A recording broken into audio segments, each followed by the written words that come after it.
I was reading a very interesting report that my producer Natasha sent through to me. She's a wonderful person. She sends me all this stuff and then she thinks that I'm going to read it all. Sometimes I do, sometimes I don't. Sorry, Natasha, I didn't mean to say that. But a very interesting report here from the Property Loan Stock Association saying that for the last 12 months to the end of February 2012, SA listed property, that is, recorded the highest total return of any asset class.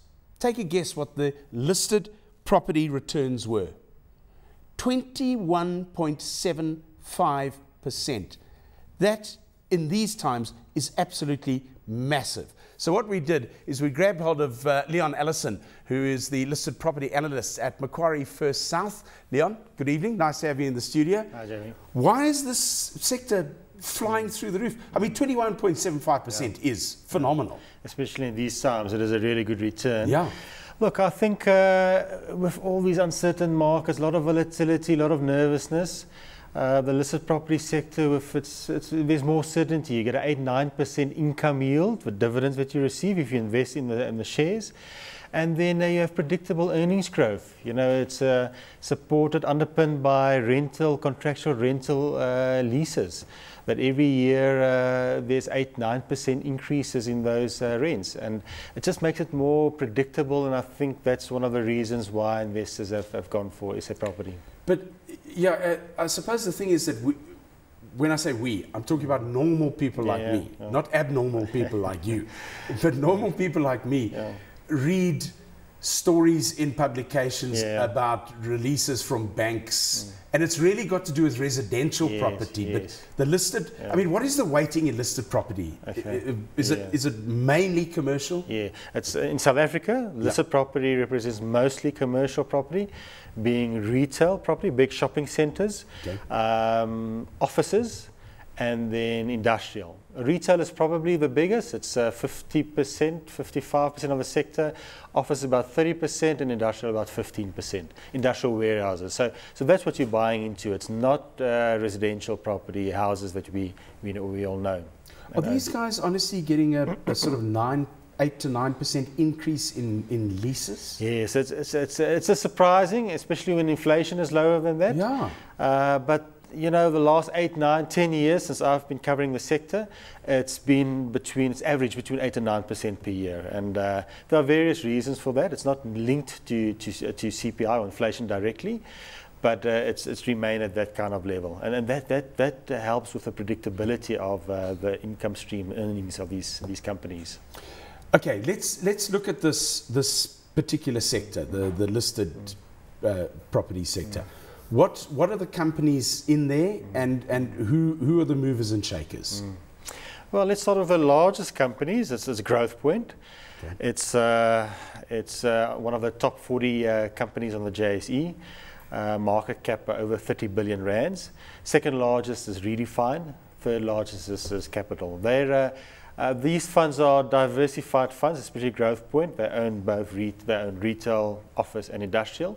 You have a specialist fund, for example, like Hyprop, also resilient. They're into shopping centres. Okay. So there are various choices. How are just as an aside, how are the shopping centres doing? Because in my view, and it may be tainted, I'm walking around shopping centres and I'm seeing a lot of paper on glass. Where shops aren't occupied. It's surprising how well retail has done through the down cycle, through recessions and the financial crisis, especially your big shopping centres. Not only your big centres, but the dominant centres.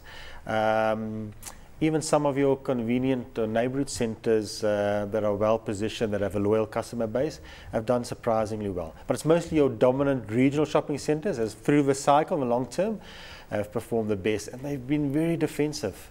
You know, not followed the cycle. You know, consumers don't like to cut back, and therefore retail spend has remained relatively strong, even through the more difficult times. Well, I suppose we haven't seen any radical change in credit spending. So that means people must still be going into shopping centres and putting stuff on their credit cards at this stage. Yeah, So that turnover is still, those feet are still going through the centre. It's still going through. It's interesting fact is that the footfall at the shopping centres, so the number of shoppers, have been mostly flat, but the spend per visit has increased. So that's what you've tended to see at the shopping centres the last couple of years, that kind of trend. And going forward, I mean, I would imagine, and I know we're just now talking about shopping centres specifically, but going forward, I was talking to one of the directors of Liberty Life Properties a while back about the development they're doing, funnily enough, just across the road from our studios here in Johannesburg at Sandton City.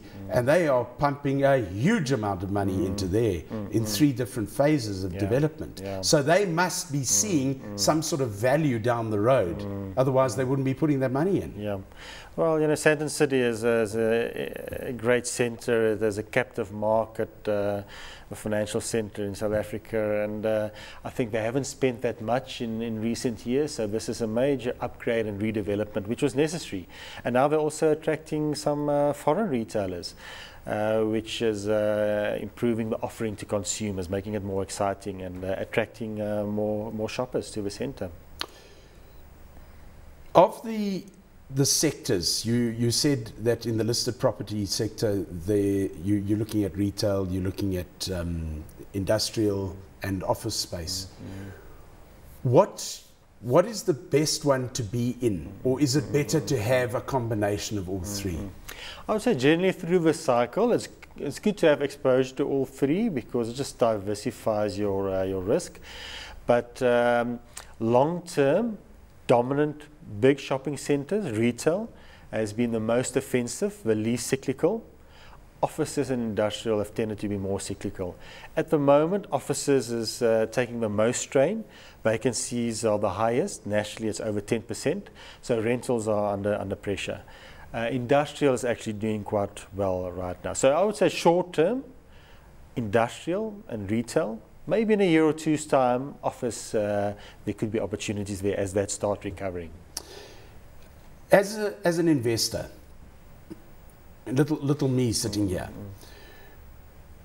I would imagine it would be easier just to buy into the market on this, as opposed to going out and buying into a specific, going and buying a small shopping centre, if I could even afford it. Absolutely, Jeremy. First of all, it costs a lot. A big shopping centre could cost several hundred million rands, and also to manage commercial property is a bit more specialised than buy-to-let residential property, to manage that.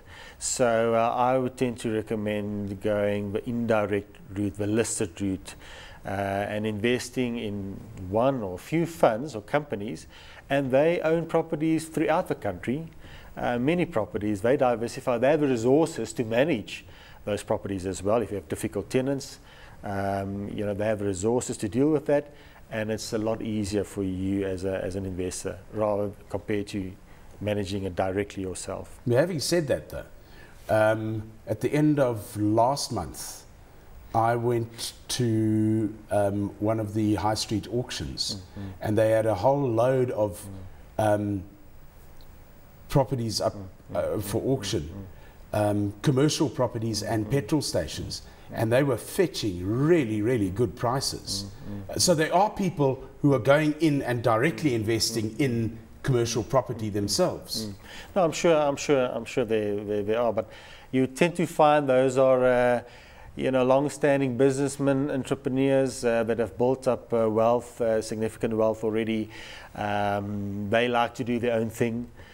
But I would say, as a start, the ordinary man in the street, it's a lot easier to first go the listed route and do it that way. Okay, now let's start looking at those companies that you were talking about.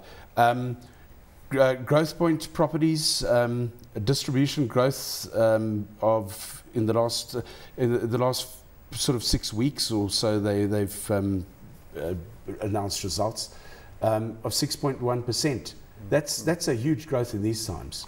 Yeah, it is, and I think the beauty of it is it's quite predictable. You know, their growth, I can say to you, in the next 3-4 years, it's not going to vary much beyond between 5 and 8%. It's very predictable. It's not going to give you the exciting growth of some companies on the JSE could, like 20, 30% growth from time to time. But similarly, in tough times, like we've had in the last few years with the global financial crisis, where some of your major blue chip companies that's been around for 100 years had declines in earnings, had to cut their dividends, these funds have continued to show earnings growth and dividend growth of between 5 and 6%. And that's the thing. It's predictable, it's lower risk.